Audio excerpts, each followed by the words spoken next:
Smart meter रे मोहन माझी सरकार उपभोक्ता ठकिबा जाऊछन। कांग्रेस वरिष्ठ नेता श्रीकांत जेना स्पष्ट भाव कहले सांबादिक सम्मेलन करिकी जे स्मार्ट मीटर रो आवश्यकता नहीं, कारण भारतीय जनता पार्टी सरकार को आसीबा पूर्व ओडिशावासी को प्रतिश्रुति देथिला जे 300 यूनिट बिजुली मागणा दब। देशबंधु एमाने बिजुली को मागणा दबा ना धरू नांदी, सेपटे टाटा पावर सहित मिसिकी ओडिशार जो कोटी रु अधिक उपभोक्ता अछंती तांकोटू केमिति एमाने लूट करिवे सेतिपाई एक बड़ योजना मध्य करि सारिचंती।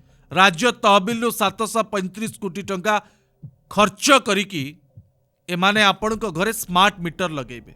आपण जानि नांती जे से स्मार्ट मीटर लागिबा परे आपणकर विद्युत बिल केते बढ़ी जिवो। आ पुराना मीटर को काहेकि एमाने काढिबा पई चाहुचंती, कारण हला एमाने स्मार्ट मीटर ना रे उपभोक्ता को ठकिबा पई चाहु। जो कथा मु प्रथम रु कहली, नवीन पट्टनायक सरकार समय पल्स रेट 32 थिला, एबे पल्स रेट 16 को आसीबो।